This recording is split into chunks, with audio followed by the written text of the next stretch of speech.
CEO of academia.edu, here to bring you another fascinating exploration from the frontiers of academic research. Today, we're diving into a provocative paper called Reclaiming the African Psyche Toward a Liberatory Pan-African Psychology, written by Ebedi Ndinao. A quick note before we really get rolling. Everything I'll be sharing comes straight from Ndi's paper. I'm here to neutrally present these ideas, not endorse them.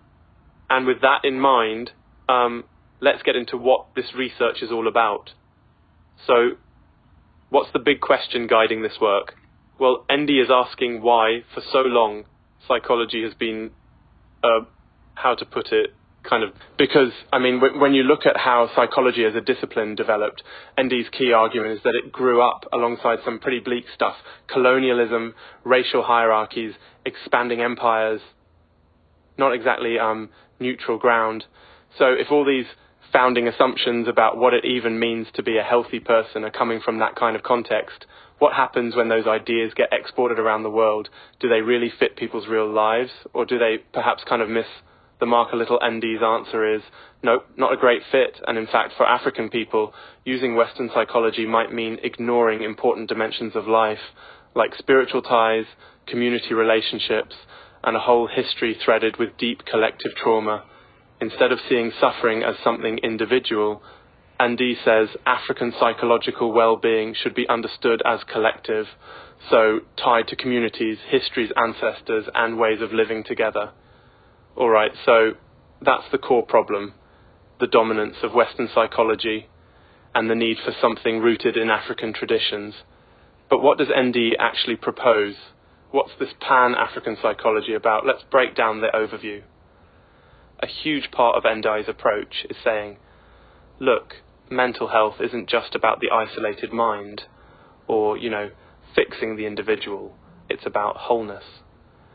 If you trace the broader African experience, centuries of forced migration, colonization, economic exploitation, you get this picture of fragmentation, not just geographically but spiritually and culturally. Healing, then, isn't about labeling symptoms or diagnosing disorders the Western way.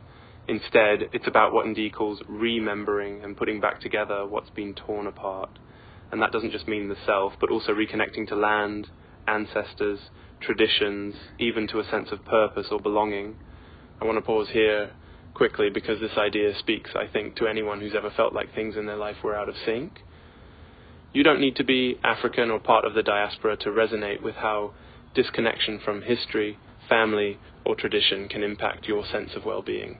Weirdly, it reminds me, just a little aside, of when I tried to learn to make sourdough bread during lockdown, and something about keeping that starter alive felt almost like a link to the past, and I'm not saying keeping a sourdough starter is the same as reclaiming heritage or anything, but something about roots, about continuity, kind of echoes here, back to Ndi.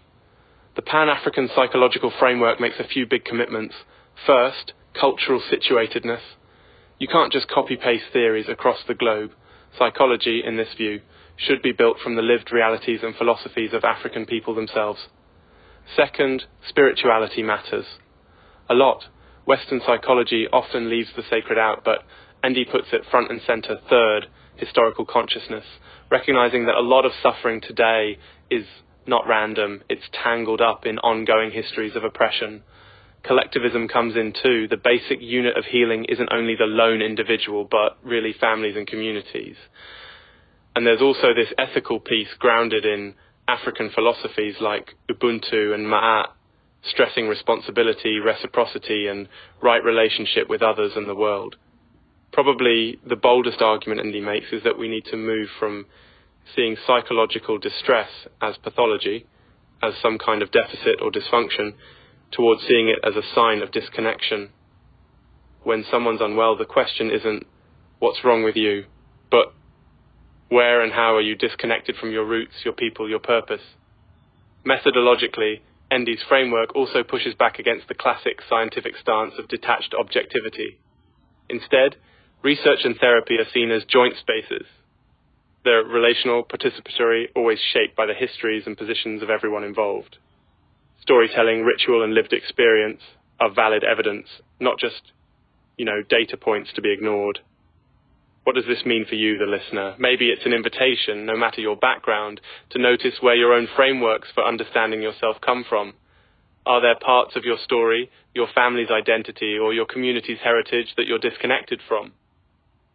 Lee's work definitely isn't setting out to give the answer.